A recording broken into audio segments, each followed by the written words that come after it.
Bonjour à toutes et à tous, merci de votre fidélité à l'émission L'Arche de l'Histoire. Cette semaine, nous allons évoquer une région située dans les Balkans, le Kosovo. Le Kosovo, région qui a longtemps appartenu à la Serbie et qui, elle aussi, a une histoire qui est liée également à la Première Guerre mondiale. Car, comme vous le savez, c'est le 28 juin 1914 que l'héritier du trône d'Autriche est assassiné. Et cette date du 28 juin 1914 fait référence à la bataille du Champ des Merles, la bataille fondatrice de la nation serbe qui se tenue le 28 juin 1389, durant laquelle les Serbes et une coalition ont affronté les Ottomans dans cette zone balkanique qui a vu pendant de nombreux siècles à la fois l'emprise de l'Empire ottoman et également les luttes et la volonté de survie des peuples présents dans les Balkans. Pour parler du Kosovo, de son histoire et de la Serbie, je reçois aujourd'hui Nicolas Mirković. Nicolas Mirković, bonjour. Bonjour. Vous travaillez dans une association qui aide les chrétiens du Kosovo. Vous venez de publier un livre qui s'intitule Le martyr du Kosovo, dans lequel vous retracez l'histoire du Kosovo, de la Serbie, depuis notamment cette bataille fondatrice du Champ des Merles jusqu'aux événements du XXe siècle et les guerres nombreuses qui ont émaillé la région. Alors, nous avons donc évoqué cette bataille du Champ des Merles. Pour un Serbe et dans l'histoire de la Serbie et du Kosovo, qu'est-ce qu'elle représente exactement? C'est un élément majeur. C'est un élément majeur que les Serbes célèbrent encore aujourd'hui, bien que ce soit une défaite. Pourquoi? Parce que à cette époque-là, donc nous sommes en 1389, quelques années après la mort de l'empereur Dušan, qui lui avait mené le royaume de Serbie, qu'il avait transformé en empire, puisqu'à l'époque il était même le tsar des Serbes, des Grecs et des Albanais. Et à cette époque-là, la Serbie médiévale est très très chrétienne. Il y a plus de 1400 lieux de culte, monastères, temples chrétiens qui sont érigés à travers le Kosovo et la Métochie. Et je souligne la Métochie parce que peu de gens y pensent. La Métochie, ça veut dire terre d'église. Donc c'est une terre très très chrétienne. Et en 1389, l'armée ottomane monte progressivement, essaie de conquérir l'Europe et les Serbes vont résister. Et le sultan Mourad Ier, qui a gagné déjà plusieurs victoires avant d'arriver au Kosovo, propose une alliance au roi Lazare. Et le roi Lazare n'hésite pas beaucoup, mais il doit réfléchir parce que du coup l'Empire ottoman est un empire gigantesque. Le royaume serbe à cette époque-là est assez important, c'est le plus important des Balkans, mais il peut pas vraiment rivaliser avec l'Empire ottoman. Et ce qui est très important et la raison pour laquelle ça va marquer les Serbes, est que c'est un combat épique et c'est un combat singulier pour la raison suivante. Le roi Lazare, la veille du combat, sait qu'il va y aller. Donc il convoque tous ces chevaliers, tous les chevaliers du royaume, et il a un songe. Il a un songe et il voit très très clairement une intervention divine, où on lui propose et on le voit très bien qu'il peut gagner. Il peut gagner une espèce de paradis terrestre. Il peut faire alliance et avoir tout ce qu'il veut. Il y a les terres, l'argent, et beaucoup on va dire, de bonheur purement matériel. Ou alors, il peut résister. Il peut aller au combat et il peut gagner le paradis céleste. Et lorsqu'il réunit l'ensemble de ses chevaliers, il leur parle de ce songe. Il leur dit que ils ne vont pas trahir et qu'ils ne peuvent pas trahir et que même si toutes les circonstances vont être difficiles, il faut aller au combat. Il faut aller au combat et ils vont aller au combat et ça va être un combat terrible. Il y a des milliers de morts. Les Ottomans sont, d'après les historiens, 2 à 3 fois plus nombreux. Et le roi Lazare va mourir sur le champ de bataille avec quasiment la totalité des chevaliers de la noblesse serbe de cette époque. Le sultan Mourad, lui aussi, va mourir pendant cette bataille.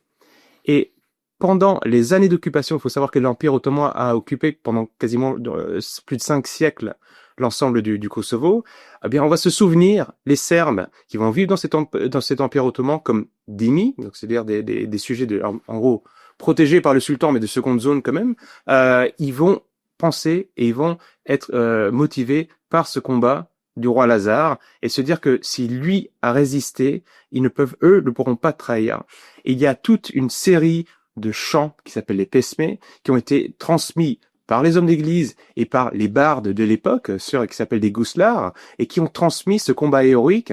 Et donc, du coup, moi, je vous ai raconté qu'une partie, c'est ce combat, c'est le songe du roi Lazare, mais on parle aussi de tous les chevaliers. Il y a le prince Marko, il y a les 9 frères Jugovic, il y a Miloš Obilić, qui est celui qui a tué le sultan. Et donc, les Serbes vont résister avec comme idéal des hommes, leurs chefs, qui sont allés à la bataille et qui, pour préserver leur foi chrétienne, ont préféré ne pas trahir et viser le paradis plutôt céleste, évidemment, plutôt que terrestre. Donc on a une victoire de l'Empire ottoman. Du coup, cet empire s'étend sur l'ensemble de la péninsule balkanique et essaye de contrôler la zone. Alors les Serbes vont être dans le refus de cet empire et de cette autorité extérieure qui se met en place. En revanche, il y a d'autres peuples, notamment les Albanais, qui eux acceptent la tutelle ottomane et qui vont devenir un petit peu les éléments de domination aussi dans la zone. Est-ce que c'est à partir de ce moment-là qu'apparaît l'affrontement l'affrontement ou l'opposition entre Albanais et Serbes, notamment après la conversion des Albanais à l'islam?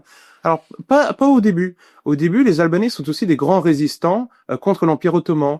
Skanderbeg, qui est l'athlète de Dieu, se bat également contre l'Empire ottoman, et les Albanais vont, au tout début en tout cas, être des farouches résistants. Il y aura même des batailles menées conjointement entre Albanais et Serbes, et Valaques et d'autres peuples chrétiens contre les Ottomans. Et je vous le disais tout à l'heure, hein, l'empereur Dušan était le tsar des Serbes et des Albanais. Donc ils sont des peuples différents, mais proches, unis par la chrétienté. Ce qui va se passer, c'est que à partir du XVIIe siècle, les Serbes, eux qui auront toujours résisté et se sont soulevés massivement et auront dû fuir exactement, concrètement le Kosovo, au fur et à mesure que les Serbes sont obligés de fuir ou meurent massacrés, au XVIIe siècle, les Albanais commencent à se convertir. C'est ça le drame.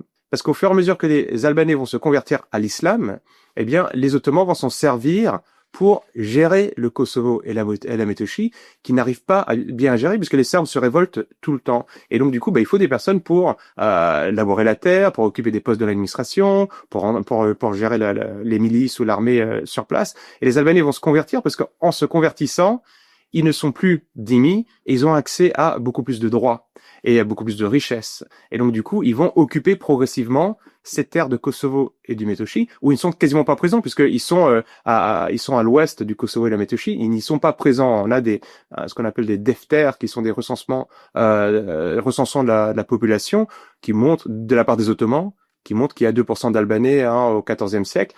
Mais au fur et à mesure que les Serbes vont être tués ou partir, les Albanais convertis vont arriver sur ces terres de Kosovo et de Métochie et vont avoir un zèle musulman encore plus fort que les Ottomans. Ils vont avoir le zèle du converti et vont être très très durs contre les Serbes qui, eux, justement, refusent de se convertir. Parce que d'un point de vue géographique, donc les Albanais habitent essentiellement sur la bordure littorale, parce qu'il correspond à l'Albanie actuelle. Exactement. Et les Serbes sont en revanche plus à l'intérieur des terres, oui. Donc autour de la région de Belgrade, entre autres.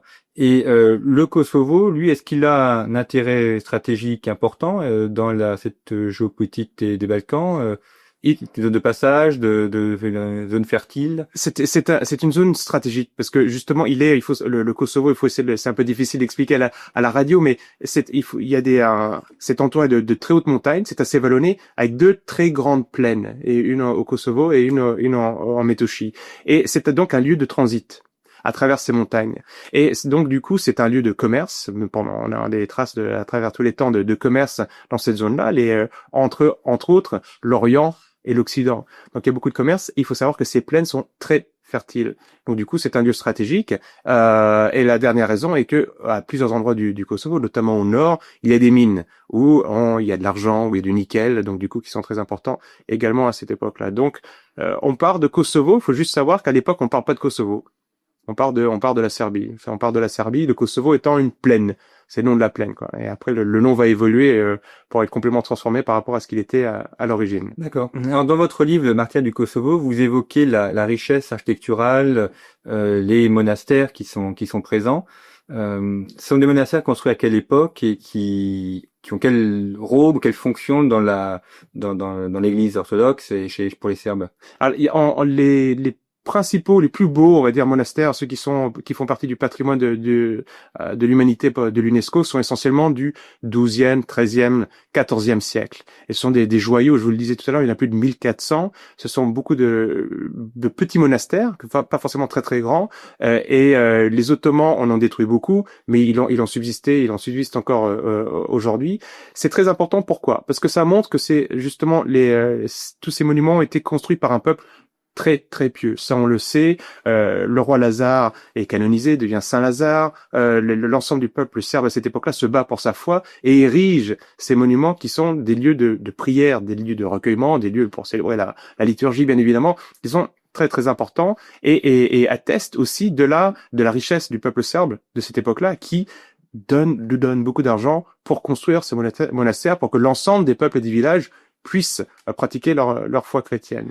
Au niveau architectural, on retrouve des mosaïques, des peintures. Il y a un peu de tout. La plupart des monastères sont construits sous une forme plutôt byzantine, mais on a un des plus beaux monastères qui est celui de Visoki Dechani, qui est très original. Et si vous avez l'occasion d'aller jeter un coup d'œil dans un livre ou sur Internet ou de vous y rendre, je vous invite à le faire parce que la façade est complètement romane, ce qui est complètement qui était pas du tout un style connu à l'époque. On fait venir des moines d'Italie pour construire l'extérieur, enfin le monastère. Et en revanche, l'intérieur, ce sont que des fresques. Et la plupart des fresques aujourd'hui sont conservées. C'est magnifique. C'est une explosion. C'est un feu d'artifice de couleurs, de fresques, de l'ensemble de l'Ancien Testament, du Nouveau Testament. Et c'est vraiment très, très, très beau. Et ça date du 13e, 14e siècle.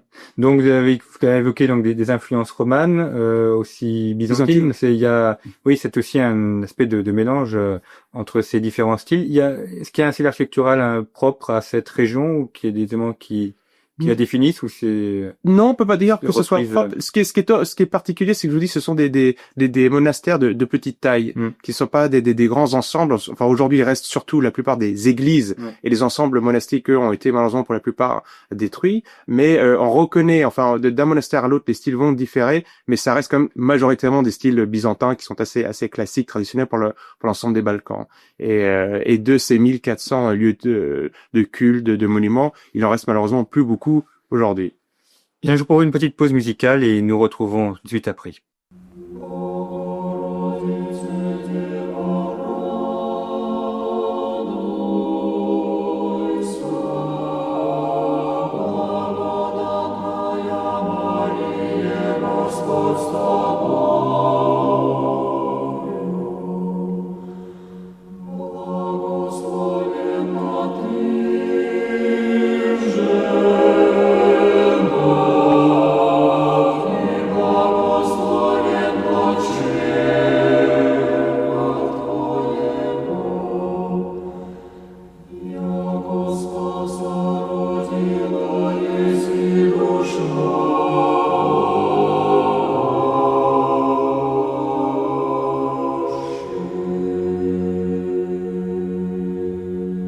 Bonjour, vous êtes sur Radio Espérance, émission L'Arche de l'Histoire, présentée par Jean-Baptiste Noé.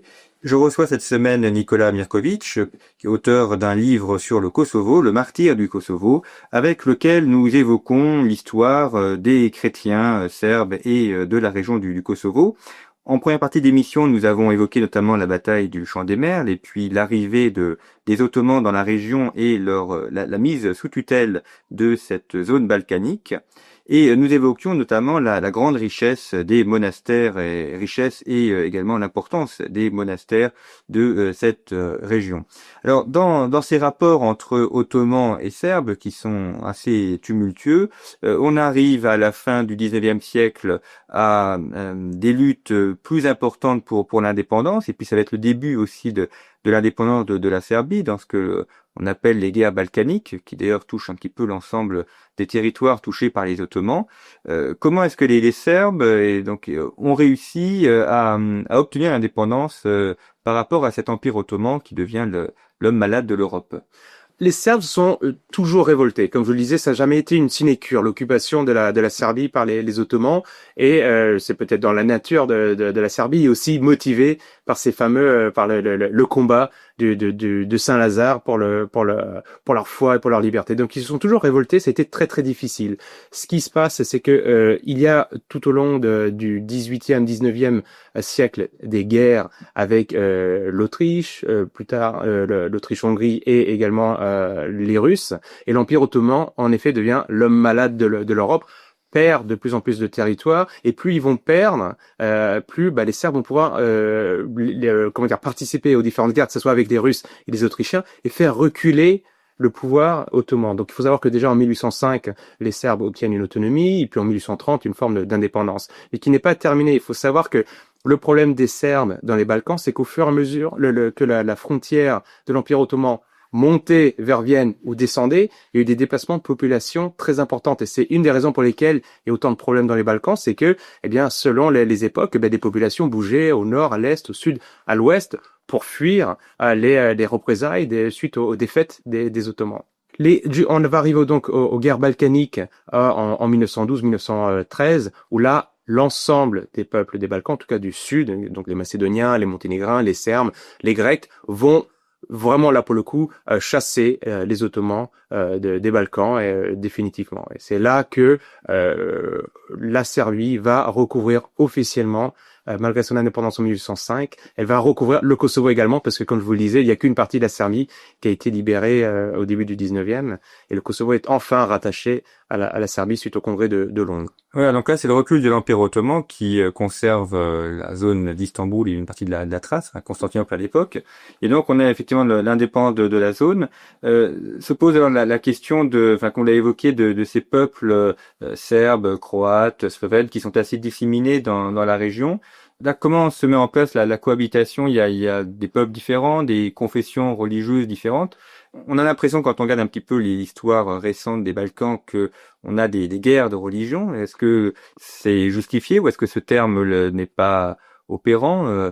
Guerre peut-être entre croates catholiques, serbes orthodoxes, bosniaques musulmans. Est-ce que c'est vrai ou est-ce que c'est une définition qui ne correspond pas à la réalité? Alors, ça a été une réalité dans les années 90. Malheureusement, c'était beaucoup exacerbé et l'huile a été mise sur le feu par des puissances étrangères. Ce qu'il ne faut pas oublier que à la fin des guerres balkaniques, il y a une idée qui est l'idée de la Yougoslavie, d'un regroupement des Slaves du Sud, qu'ils soient catholiques, qu'ils soient orthodoxes, qu'ils soient même musulmans, ce qui est le cas d'une partie des habitants de Bosnie. Pourquoi? Pour faire face aux empires qui convoitent ces pays-là, ces peuples-là, qui sont à l'époque l'Autriche-Hongrie et surtout évidemment l'Empire ottoman.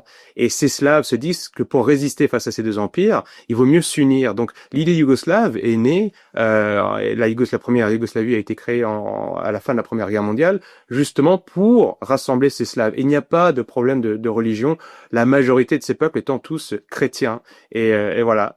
Ce qui se passe, c'est qu'à la Deuxième Guerre mondiale, là, il va y avoir vraiment un déchirement des Balkans où on va invoquer des motifs ou des raisons religieuses pour faire la guerre contre différents peuples. Et là, il va y avoir une fracture réelle entre catholiques et orthodoxes et également avec les musulmans, sachant qu'à cette époque-là, la Deuxième Guerre mondiale, les catholiques sont alliés avec les musulmans contre les orthodoxes, certains en tout cas, et donc du coup, ce fait historique a perduré quasiment jusque dans les années 90, où certaines puissances, qu'elles soient américaines ou allemandes, avaient intérêt à ce que la Yougoslavie explose pour des raisons économiques et géopolitiques, et ont ressorti cet argument des guerres de religion, mais c'est pas un fait, c'est pas un fait réel. C'est-à-dire que, c'est exploité pour des fins politiques. Mais il y a eu beaucoup de mariages entre guillemets mixtes, catholiques et orthodoxes, sans que cela pose de problème pour de nombreux Yougoslaves. Parce qu'au sortir de la Deuxième Guerre mondiale, la Yougoslavie dirigée par Tito, donc régime communiste, qui prône le matérialisme athée. Oui. Quelle est la situation des chrétiens dans la zone? Est-ce qu'ils peuvent pratiquer leur foi? Est-ce qu'il y a des persécutions comme on a connu en URSS? Oh oui, il y a des persécutions qui sont très très grandes contre les religions, hein, qui est là pour le coup contre tout le monde, que ce soit des catholiques ou que ce soit des orthodoxes. Il y a des persécutions qui sont très très fortes au début du pouvoir de Tito, avec de nombreuses personnes qui sont littéralement assassinées. On ferme les séminaires, on rase des églises. Ça, c'est la réalité comme dans l'ensemble malheureusement des pays communistes. Tito ensuite a été plus clément, on va dire, plus tard en Yougoslavie, et il y a eu des églises, il y a eu des séminaires qui ont réouvert dans les différentes confessions, et on va dire que mais le peuple lui-même était fortement marqué par l'esprit athée et matérialiste du régime. Tout cela s'est effondré quasiment à la mort de Tito, et il y a eu un regain spirituel qui est très très fort chez l'ensemble des peuples, qu'ils soient là pour le coup catholiques, orthodoxes ou même musulmans. Et aujourd'hui, la situation des chrétiens au Kosovo, notamment, quelle est-elle? Comment est-ce qu'on peut la qualifier, la définir? Elle est très très difficile. Vraiment, elle est très difficile. Je vais vous citer Monseigneur Théodose, qui est l'évêque de Raška Prizren, donc du coup qui est l'évêque des orthodoxes du Kosovo, qui dans une interview au Figaro disait à Noël que la situation est très très difficile et que c'est très dur pour les chrétiens. 15 ans après les bombardements de l'OTAN, il faut savoir qu'il y a plus de 150 églises depuis 1999 qui ont été détruites, et qu'il y a une véritable déchristianisation en marche de la part de certains Albanais aujourd'hui qui veulent à tout prix effacer de la terre du Kosovo toute trace chrétienne et toute trace des Serbes, et que il y a encore peu de temps dans le calendrier orthodoxe, la fête de la Toussaint et plus tard dans l'année, donc c'était il y a quelques semaines, dans la ville de Đakovica, des pèlerins serbes n'ont pas pu se rendre au cimetière pour célébrer leur mort. Dans cette même ville, ils n'ont pas pu aller à la messe de Noël. Donc, et ça, c'est la réalité. Ça, c'est la réalité aujourd'hui. Il y a eu un pogrom en 2004, donc c'était il y a seulement 10 ans, où pendant 2 jours, il y a eu de nombreux villages serbes qui ont été attaqués. C'était un véritable chasse aux Serbes. Et de nouveau, les Serbes ne pouvaient pas aller dans leur lieu de culte. Et les Serbes devaient se cacher, les chrétiens devaient se cacher. Et ça, c'est la réalité. C'est à 1h30 de vol de Paris. Donc, on a une fuite des populations, des déplacements de population. Donc, c'est une libération ethnique qui est fait. Aujourd'hui, le rapport albanais-serbe, il est de quel pourcentage à peu près? Il y a à peu près, c'est un peu difficile de faire des études, parce que selon qui mène l'étude, l'autre peuple va le boycotter. Mais on estime qu'il y a à peu près 90% d'Albanais essentiellement musulmans. Il y a quelques villages catholiques albanais au Kosovo, mais ils sont essentiellement musulmans, et à peu près 5-6% de Serbes orthodoxes, sachant qu'il y a aussi d'autres peuples. Il y a beaucoup de Roms, il y a des Ashkali, il y a des Gorani, il y a ce qu'on appelle les Égyptiens également, qui sont au Kosovo, mais il y en a de moins en moins. Il y a de moins en moins, parce que du coup, il y a une volonté de albaniser la terre, et donc du coup de détruire un peu cette mosaïque de peuples que le Kosovo a été ces derniers siècles, et là les chrétiens évidemment sont les Serbes sont les premières victimes. Donc on a une zone en Europe qui connaît des persécutions antichrétiennes aujourd'hui en 2014. Oui. Vous disiez on est à moins de 2 heures de vol de Paris, donc c'est une situation dont on n'a pas toujours confiance. Au niveau de la pratique de la foi, est-ce qu'il y a encore aujourd'hui des bâtiments détruits, des églises est-ce que les chrétiens, est-ce qu'ils vivent dans des villages précis, ou est-ce qu'il y a un mélange entre les populations? Ça va dépendre des endroits. Donc, en ce qui concerne d'abord les églises, il peut y en avoir. Il y a régulièrement des attaques ou des actes de vandalisme. L'année dernière, il y a eu un raz-de-marée de profanation de cimetières. C'est-à-dire qu'à travers tout le Kosovo, comme s'il y avait un message qui s'était répandu à travers certains Albanais, il y a eu des attaques de cimetières. Et donc, du coup, avec des croix cassées, des profanations vraiment très très difficiles. Il faut savoir que beaucoup de Serbes ne peuvent même pas aller sur les tombes de leurs proches, parce que ces cimetières sont dans des zones albanaises. Et donc c'était juste en 2013, vous voyez. Il n'y a pas eu d'attaque d'église, mais il peut y avoir des graffitis, ou alors on a une vieille église qui a été transformée notamment en dépotoir il y a peu de temps par des Albanais. Les Serbes, eux, aujourd'hui, au nord, ils sont à peu près un tiers des Serbes qui restent au Kosovo au nord. On va dire qu'ils vivent entre eux. Donc, ils sont 50 000. Ils vivent au nord de Kosovo, Kosovska Mitrovica. Et ça va. c'est plus facile. C'est une situation très très tendue et il y a souvent des combats, mais ça reste sporadique. En revanche, de nombreux Serbes habitent dans ce qu'on appelle des enclaves où ils peuvent être quelques dizaines à quelques milliers. Et là, c'est très difficile. C'est très difficile. Et la Serbie, comment réagit-elle? Est-ce qu'elle vient en aide à à ces populations? La Serbie vient en aide et il y a des fonds qui sont donnés régulièrement aux Serbes. Il y a des enjeux qui sont importants parce que ces Serbes demain, vous voyez, un enjeu géopolitique derrière, c'est qu'il y en a qui voudraient que le Kosovo soit indépendant. Le Kosovo a lui-même déclaré, les Albanais ont déclaré l'indépendance du Kosovo en 2008, mais cette indépendance n'est pas reconnue par la moitié de la population de la Terre. Donc, que faut-il faire? Et il y a aussi des enjeux politiques internes serbes où la Serbie aimerait intégrer l'Union européenne et l'Union européenne dit que ce serait bien que la Serbie lâche le Kosovo. En attendant, il y a quand même des Serbes qui sont sur place, qu'il faut aider. Le taux de chômage au Kosovo et en Metochi est très élevé. Le niveau de pauvreté est très élevé également.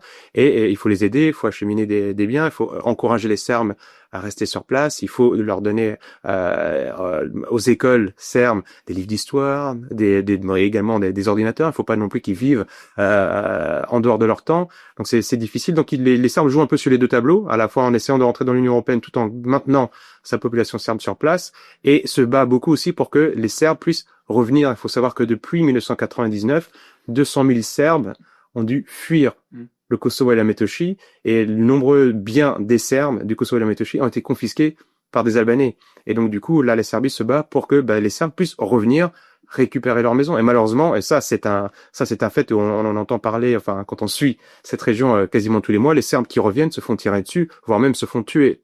Parce que du coup, ceux qui ont pris leur maison ne veulent pas du tout leur rendre. Donc ça, c'est un enjeu important. Et est-ce que la Turquie intervient au Kosovo, enfin qui lance une puissance tout à fait, oui. La Turquie a développé une stratégie qui s'appelle le néo-ottomanisme, qui a été développée notamment par le ministre des Affaires étrangères qui s'appelle Davutoglu, et joue un rôle de tout premier plan dans les Balkans, où ils sont bien rendus compte qu'il y avait un grand marché économique. Il y a des liens historiques, certains, avec les Albanais du Kosovo, mais également avec les Bosniaques musulmans ou avec les Bosniaques du Sandjak, les musulmans du Sandjak. Donc ils jouent ce rôle et personne ne les en empêche. Il faut savoir que le Premier ministre Recep Tayyip Erdogan, le Premier ministre turc, quand il est au Kosovo, en 2013, il a dit le Kosovo, c'est la Turquie. Et la Turquie, c'est le Kosovo. Ce qui a créé un véritable tollé à Belgrade, parce que du coup, c'est une terre qui est historiquement serbe et pour laquelle de nombreux Serbes sont morts pour la libérer. Donc du coup, les Turquies jouent ce rôle et il y a des liens très très proches entre la Turquie et le Kosovo, notamment des liens économiques, beaucoup d'infrastructures. Les Turcs sont très présents dans les banques, dans la téléphonie, dans la construction d'autoroutes au Kosovo et en Metochi, comme dans l'ensemble des pays des Balkans. Bien, merci Nikola Mirković pour cette évocation du Kosovo, de son histoire et de la présence des chrétiens dans la région. Merci à vous. Merci.